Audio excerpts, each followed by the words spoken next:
नमस्कार. आज आपण महाराष्ट्र शासनाच्या एका खूप मोठ्या आणि महत्त्वाकांक्षी योजनेबद्दल सविस्तरपणे जाणून घेणार आहोत. ही योजना आहे मुख्यमंत्री ग्रामीण पशुधन उद्योजकता विकास योजना. चला तर मग बघूया नक्की काय आहे या योजनेत. बघा, या योजनेकडे फक्त एक सरकारी मदत म्हणून पाहू नका. नाही, ही त्याहीपेक्षा खूप मोठी गोष्ट आहे. ही आहे शेळीपालनाच्या माध्यमातून एक यशस्वी व्यावसायिक, एक उद्योजक बनण्याची संधी. ज्यांना पशुपालनामध्ये स्वतःचा व्यवसाय सुरू करायचा आहे ना, त्यांच्यासाठी ही एक सुवर्ण संधीच आहे असं म्हणायला हरकत नाही. या योजनेचं सगळ्यात मोठं वैशिष्ट्य काय आहे माहितीये? की यात फक्त जनावरं दिली जात नाहीत, तर एक पूर्ण व्यवसाय, एक कंप्लीट युनिट उभं करण्यासाठी जे काही लागतं ना, त्या सगळ्या गोष्टींचा यात विचार केलेला आहे. हे एक सर्वसमावेशक पॅकेज आहे, जे तुमच्या व्यवसायाचा पाया अगदी मजबूत करतं. आता ह्या पॅकेजमध्ये मिळतं तरी काय? चला बघूया. तर लाभार्थ्यांना मिळतात 50 शेळ्या आणि 5 बोकड. सोबतच या सगळ्या जनावरांसाठी एक पक्कं चांगलं शेड म्हणजे गोठा, त्या जनावरांचा तब्बल 3 वर्षांचा विमा, एक कडबाकुटी मशीन आणि विजेचा खर्च वाचवण्यासाठी 3 किलोवॅटची सौर ऊर्जा प्रणालीसुद्धा. म्हणजे बघा, सगळं काही यात आहे.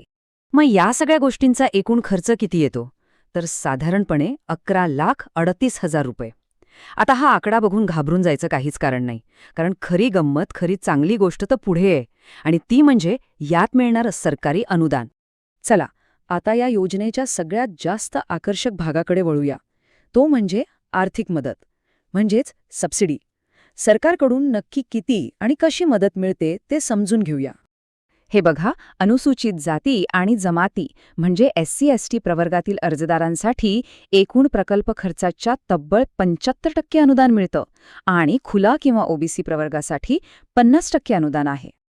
आता हे आकडे बघितल्यावर विषय आणखी स्पष्ट होईल. बघा, SC/ST प्रवर्गासाठी सुमारे 8,53,000 रुपयांची थेट मदत आहे आणि खुला किंवा OBC प्रवर्गासाठी ही रक्कम आहे साधारण 5,69,000 रुपये.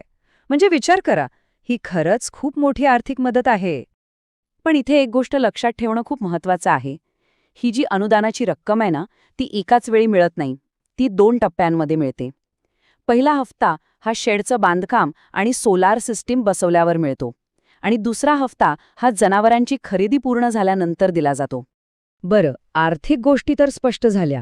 आता पाहूया की ह्या योजनेसाठी कोण अर्ज करू शकतं, म्हणजे यासाठी पात्र कोण ठरू शकतं, कारण त्यासाठी काही महत्त्वाचे निकष आणि अटी आहेत.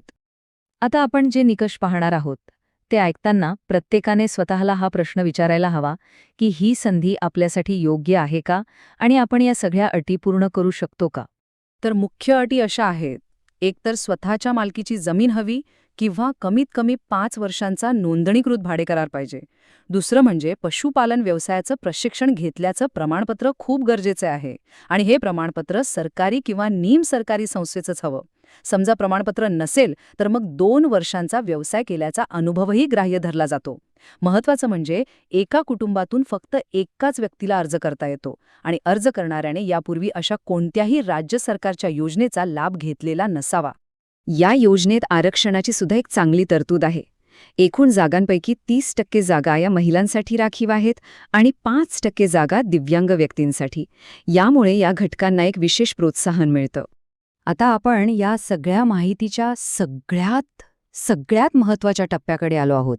ज्यांनी अर्ज करायचं असं ठरवलं आहे त्यांच्यासाठी ही माहिती निर्णायक ठरू शकते.